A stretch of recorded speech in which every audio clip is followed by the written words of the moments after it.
Connect Forth, the radio forum for students.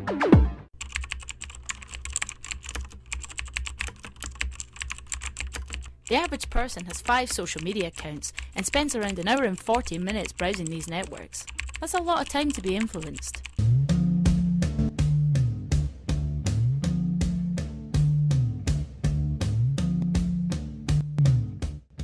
Millennials are 2.5 times more likely to be adopters of technology than other generations.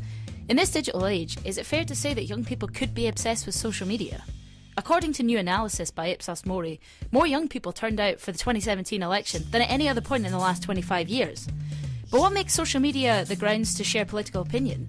Do memes encourage young people to get involved or just poke fun? Does it even encourage them to share an opinion? Could this be the catalyst in grabbing young people's attention when it comes to politics?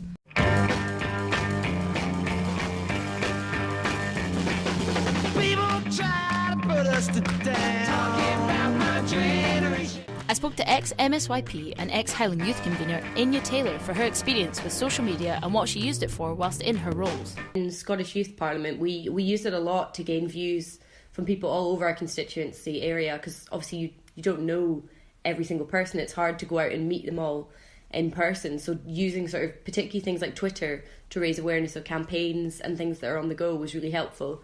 And within my youth convener job, I used Facebook particularly to contact people, to create like events groups and, you know, get the word out there about what we were doing. Social media was found to have a particularly important function in mobilising young people, who are traditionally the least likely to vote or to be attached to a particular party. Whether it's Facebook or Twitter, we all feel our opinion should be heard. In fact, more than a third of those aged 18 to 24 said that reading on social media was likely to influence their vote. I also spoke to Mid-Fife and Glenrothes MSP Jenny Gilruth for her experience on how she relates to young people.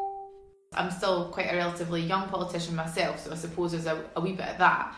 And I think as well, a lot of the work that I do usually involves visiting schools or speaking to pupil councils or highlighting things in education debates in the chamber.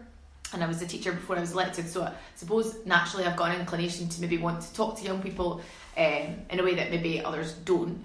And usually that's reflected in the kind of work that I get involved in, and therefore I share that on social media. So I suppose that might, you know, encourage young people to think about politics differently.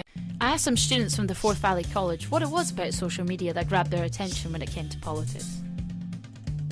You can get most of your news from social media. When you spend your whole life on social media, it's kind of useful to have all these available sources for any political information. To send messages to politicians on social media. I like how it makes the politicians seem more human. I like the political memes because it shows a humorous side. In a bid to make politics lighter-hearted, young people via social media, particularly on Twitter, started a series of politically based memes which are categorically genius. A meme is defined as an image, video, piece of text, etc., typically humorous in nature, that is copied and spread rapidly by internet users, often with slight variations. The 2017 UK election saw the rise of political memes, as did the 2016 presidential election, and these memes are continuous. As much as fake news is brilliantly hilarious, nothing will ever compare to the days spent in the fields of wheat. I asked both Anya and Jenny for their opinions on political memes and whether or not they would use them. This is what they had to say. I tend not to use memes or GIFs, but yeah, well, I think I did use a GIF the other day actually. But yeah, like I would use them. It would just depend on the context, and it would probably depend on who was involved in the conversation. So if it was people that I knew directly, if it was total randoms, I don't like, as a politician, you get atted at on Twitter or you get sent DM. People that you were a real person as something that was really great in the general election. You know, having humour about politics as well was a really important thing, and I think definitely a massive change from previous elections. That didn't really happen.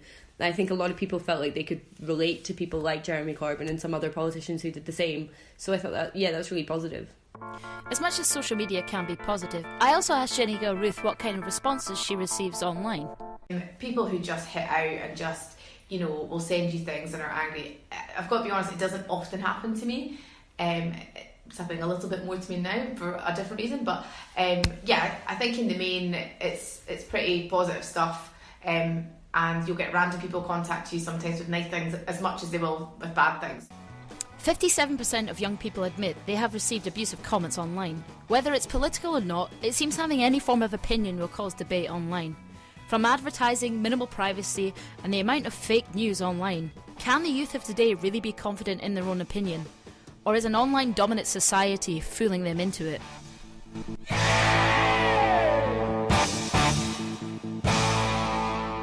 Connect Forth, the radio forum for students.